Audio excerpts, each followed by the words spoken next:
चल भाई फिलॉसफी मत झाड़। अक्सर दोस्त ऐसा कह देते हैं एक दूसरे से।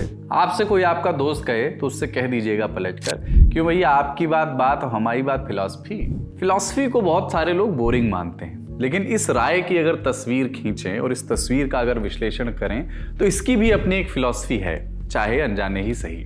फ्राइडे शाम का रत जगा हो, गले लगने की गर्मजोशी हो, या किस्तों पर खरीदे गए आईफोन्स, इनके पीछे भी एक दर्शन है। एक दर्शन जो जावेद अख्तर पर तारी होता है तो वो लिखते हैं कि हर पल यहाँ जी भर जियो, जो है समा कल हो ना हो। हनी सिंह पर तारी होता है तो वो लिखते हैं 4 बोतल वोद का, काम मेरा रोज का। और दोनों जगह फिलॉसफी है। इसी दर्शन का भूत जब किसी बिजनेसमैन या नेता पर चढ़ता है और वो रिस्क है तो इश्क है वाली धुन में चल पड़ता है, दुनिया जीतने की चाहत, और उसके लिए बहुत कुछ ताक पर रख देने को तैयार, क्योंकि असल में इस दर्शन के मूल्य ही ऐसे हैं।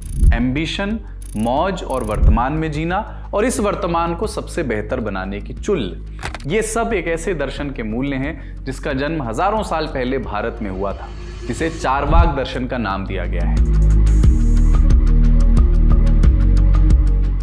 इस दर्शन का जन्म कब हुआ, कैसे हुआ, इस दर्शन की सीखें क्या थी, मुख्य सबक क्या थे, और भारत जैसे धार्मिक देश में चारवाकों ने, जो अनिश्वरवादी थे, किन तर्कों के दम पर अपनी जगह बनाने की कोशिश की और कैसे वो विलुप्त हो गए।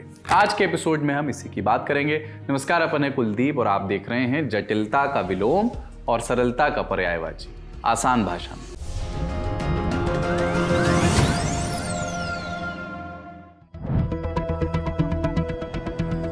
चारवाक दर्शन, जिसे लोकायत दर्शन भी कहा जाता है, ऐतिहासिक अनुमान के हिसाब से इस दर्शन का जन्म करीब 2600 साल पहले हुआ था। ऋषि बृहस्पति को इस विचार का फाउंडर माना जाता है। बृहस्पति सूत्र इस दर्शन का मुख्य ग्रंथ यानी प्राइमरी लिटरेचर है।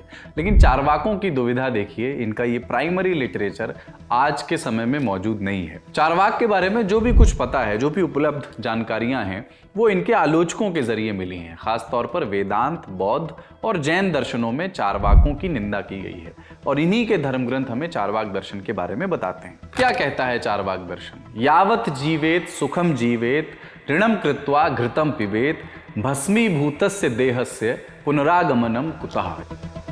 यानी जब तक जियो, सुखपूर्वक जियो, मजे लेकर के, चाहे उधार लेकर के घी ही क्यों ना पीना पड़े, क्योंकि मौत के बाद कोई पुनर्जन्म नहीं होता। ये श्लोक चारवाक दर्शन का केंद्रीय विचार है। दरअसल चारवाकों का उदय एक ऐसे दौर में हुआ जब भारत में गहरी दार्शनिक बहसें चल रही थी। वही समय था जब उपनिषदों के विचार पनप रहे थे और बौद्ध और जैन जैसे नए धार्मिक आंदोलनों का जन्म हो रहा था। ये सब दर्शन आपस में भिन्न थे, लेकिन इन सब का जोर ईश्वर, आत्मा और नैतिकता, वर्च्यू जैसी चीजों पर था। इनके इतर चारवाकों ने एक अलग दृष्टिकोण पेश किया, और वो कतई भौतिकवादी दृष्टिकोण था। माने चारवाकों ने कहा कि ईश्वर, आत्मा, पुनर्जन्म, सही गलत, स्वर्ग नरक, ये सब कुछ होता ही नहीं है ब्रो, जो है यही है, #YOLO। चारवाक यही नहीं रुके, उन्होंने वेदों को नकार दिया, धार्मिक रीति रिवाजों पर वो सवाल उठाने लगे। वो अपने समय के एथीस्ट थे, नास्तिक थे, इसलिए उन्होंने तमाम धर्मों से पंगा लिया और लड़ाई का हथियार उन्होंने बनाया अपने तर्कों को। चारवाकों ने कहा कि ये जो आप नरक, स्वर्ग, रीति रिवाज आदि की बात करते हो, इसका प्रमाण कित्थे है। भारतीय दर्शनों में प्रमाण का बहुत महत्व हुआ करता था, यानी आप किसी चीज को सही या गलत मान रहे हैं तो उसका आधार क्या है। आंखों देखी चीजों के लिए तो प्रत्यक्ष ही प्रमाण है, लेकिन ईश्वर, आत्मा आदि का क्या?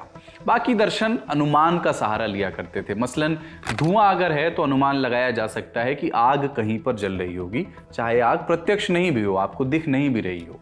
चारवाक जो है वो अनुमान लगाने के सख्त खिलाफ थे, सनकपन की हद तक खिलाफ थे। चारवाकों के तमाम तर्कों को समझने के लिए चलिए कहानी की मदद लेते हैं। ये कहानी है बनारस की, गंगा का किनारा, जहां व्यापारी, किसान और कारीगर अपनी अपनी दुनिया में मशगूल हैं। इन्हीं के बीच बैठा था एक बुनकर, अभिमन्यु। कई दिनों से उसके मन में सवाल था। एक शाम जब सभी पुराने लोग बरगद के पेड़ के नीचे जमा हुए, अभिमन्यु ने अपने दोस्त अर्णव से पूछा, तुम्हें सच में लगता है कि ये सारे कर्मकांड हमें मरने के बाद स्वर्ग तक पहुंचा देंगे? अर्णव, जो कर्मकांडों में श्रद्धा रखता था, मुस्कुराया और बोला, धार्मिक पुस्तकें तो यही कहती हैं, आत्मा को शांति तो भाई इसी तरह मिलती है। इस पर अभिमन्यु ने पूछा कि क्या तुमने कभी आत्मा को देखा है जो तुम ये कह रहे हो, या कोई है जो मर के वापस हमें बताने आया हो कि हाँ भाई स्वर्ग एग्जिस्ट करता है? इन दोनों की बातें सुनकर के एक बूढ़ा आदमी वहां बैठा था, वो हंस पड़ा। उनका नाम है रामेश्वर। क्या मैं भी बातचीत में शामिल हो सकता हूँ, उन्होंने पूछा। अभिमन्यु ने कहा हाँ जी, आपका स्वागत है। और फिर रामेश्वर जी आए और दोनों के बीच बैठ गए। उन्होंने कहा तुम्हारे इन सवालों का जवाब मिलेगा चारवाक दर्शन में। रामेश्वर जी ने शुरुआत की। चारवाक मानते थे कि जो कुछ हम देख सकते हैं, सुन सकते हैं, छू सकते हैं, वही इस दुनिया का सच है। उनके अनुसार ये दुनिया 4 तत्वों धरती, पानी, अग्नि और वायु से बनी है। अर्नब ने पूछा कि लेकिन शास्त्रों में तो 5वां तत्व आकाश भी बताया गया है, उसका क्या? तब रामेश्वर जी ने बताया कि जो चीज़ इंद्रियों से महसूस नहीं हो सकती, चारवाक उसको मानते ही नहीं है। अगर हम आकाश को देख, सुन, सूंघ या छू नहीं सकते तो उसे वास्तविक क्यों माने, ऐसा वो मानते हैं चारवाक लोग। जो सामने है उसे मानो, जो नहीं दिखता उस पर समय बर्बाद मत करो। अच्छा, आत्मा का क्या और चेतना, ये अभिमन्यु के अगले सवाल थे। रामेश्वर ने जवाब देना शुरू किया। पान के किसी हिस्से में कत्था, चूना, सुपारी में लाल रंग नहीं होता। जैसे पान चबाने से लाल पीक पैदा होती है, ऐसे ही अलग अलग तत्वों में कोई चेतना नहीं होती, लेकिन जब वो मिलते हैं आपस में तो चेतना, कॉन्शियंस जिसको कहते हैं, वो पैदा होती है। रामेश्वर ने बात जारी रखी। चारवाकों के अनुसार जैसे लकड़ी से आग निकलती है और जलने पर आग बुझ जाती है, वैसे ही चेतना शरीर से उत्पन्न होती है और शरीर के खत्म होती है, समाप्त हो जाती है। इसी तरह मानो एक मिट्टी का घड़ा जिसमें पानी है, उसके पानी में सूरज का प्रतिबिंब चमकता है, लेकिन अगर घड़ा टूट जाए तो वो प्रतिबिंब भी खत्म हो जाता है। चारवाक के लिए चेतना उसी प्रतिबिंब की तरह थी जो केवल तब तक है जब तक शरीर है। चौपाल में उस रोज चल रही बहस में अब सबसे बड़ा सवाल आने वाला था, जिसका सुनने वाले बेसब्री से इंतजार कर रहे थे। और ये सवाल अभिमन्यु की ओर से आया कि रामेश्वर जी चारवाक ईश्वर के बारे में क्या कहते थे। रामेश्वर ने जवाब देना शुरू किया। चारवाकों का मानना था कि ईश्वर का विचार लोगों को नियंत्रित करने के लिए, कंट्रोल करने के लिए बनाया गया है। अगर कोई सर्वशक्तिमान और दयालु ईश्वर है तो दुनिया में इतनी तकलीफ, गरीबी और बीमारियां क्यों हैं? ये सुना भीड़ ने, और भीड़ में थोड़ी खामोशी छा गई। कुछ लोग चौंक भी गए।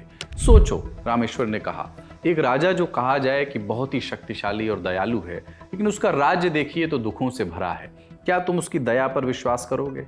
चारवाक का तर्क था कि अगर ईश्वर होते और फिर भी लोग दुखी होते तो या तो वो इतने दयालु नहीं है या फिर शायद उनका अस्तित्व ही नहीं है।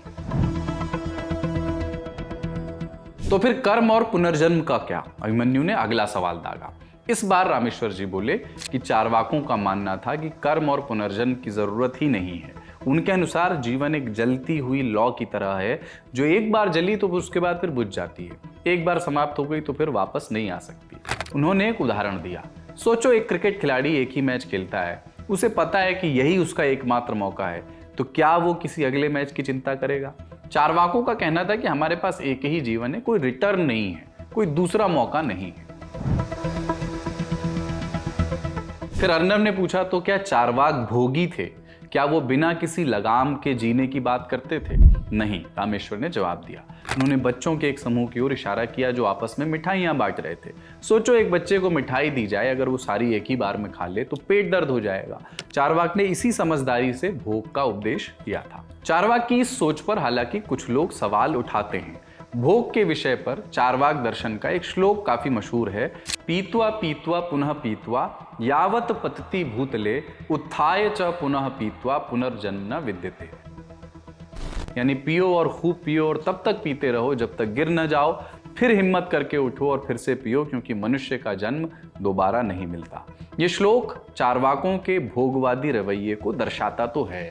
हालांकि चूंकि ये बात भी उनके आलोचकों ने लिखी है, इसलिए ये कहना मुश्किल है कि चारवाक कितने भोगवादी रहे होंगे। फिर भी सरलता के लिए माने कि अगर चारवाक सिर्फ सुख को वरीयता देते थे तो आलोचक इसकी व्याख्या भोगवाद के रूप में कर सकते हैं।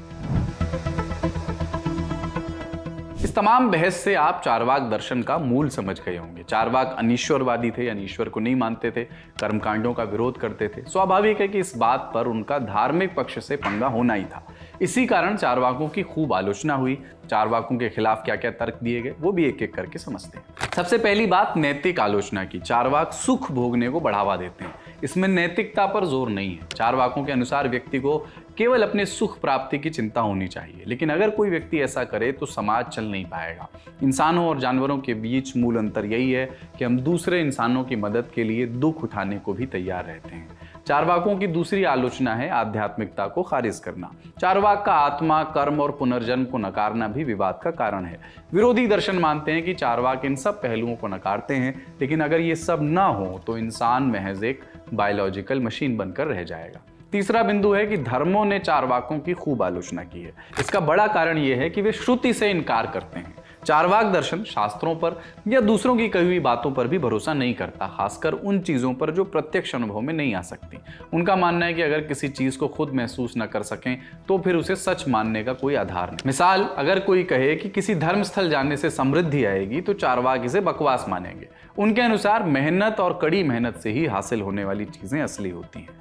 मंदिर या मस्जिद या किसी भी धर्म स्थल जाकर के सुख समृद्धि मिलेगी, ये प्रत्यक्ष अनुभव नहीं है। चारवाकों के खिलाफ चौथा और सबसे बड़ा पॉइंट है अनुमान को खारिज करना, अंग्रेजी में बोले तो इन्फेरेंस। चारवाक के अनुसार वे केवल इंद्रियों के अनुभव को ही सही मानते हैं। मसलन अगर किसी सुबह सड़क पर पानी भरा हो तो हम कह सकते हैं कि रात में बारिश हुई होगी, लेकिन चारवाक इससे साफ इनकार कर देंगे। उनके अनुसार ऐसे किसी भी अनुमान को सच नहीं माना जा सकता। चारवाकों की बाकी बातें हो सकता है कुछ लोगों को अपीलिंग लगती हों, पर इस मोर्चे पर वो खास तौर से कमजोर पड़ जाते हैं, क्योंकि आज अगर चारवाक होते तो वो atom, electron, black hole, gravity, इन सब को खारिज कर देते, क्योंकि ये सब असल में प्रत्यक्ष प्रमाण से नहीं पता लगाए जा सकते। मॉडर्न साइंस इन्फेरेंस का इस्तेमाल करती है और इस मामले में चारवाक की एपिस्टेमोलॉजी यानी ज्ञान मीमांसा कमजोर पड़ जाती है। एक फिल्म है आंखों देखी, आपने शायद देखी हो। संजय मिश्रा ने कमाल का अभिनय किया है। संजय मिश्रा का किरदार भी उसमें सिर्फ उसी पर यकीन करने लगता है जिसे वो देखता है, और फिर एक रोज वो पहाड़ी से कूद पड़ता है, किरदार ये कहते हुए कि कुछ अनुभव अभी भी बाकी हैं जो कि सिर्फ सपनों में भोगे थे, जैसे ये सपना जो बार बार मुझे आता था कि मैं हवा में तैर रहा हूँ, नहीं उड़ रहा हूँ, लेकिन ये सपना नहीं है। ये हवा जो मेरे चेहरे को छू रही है, ये साएं साएं की आवाज़, ये सच है। चारवाक दर्शन अपनी कई मान्यताओं के मामले में शंकराचार्य के अद्वैत वेदांत का अपोजिट है, ठीक उल्टा, खास तौर पर सच और प्रमाण की डेफिनेशन के मामले में। शंकराचार्य का दर्शन क्या था, उसका लिंक डिस्क्रिप्शन में है। आसान भाषा में आज इतना ही। इसे लिखा था आकाश ने। देखते रहिए दी ललित टॉक।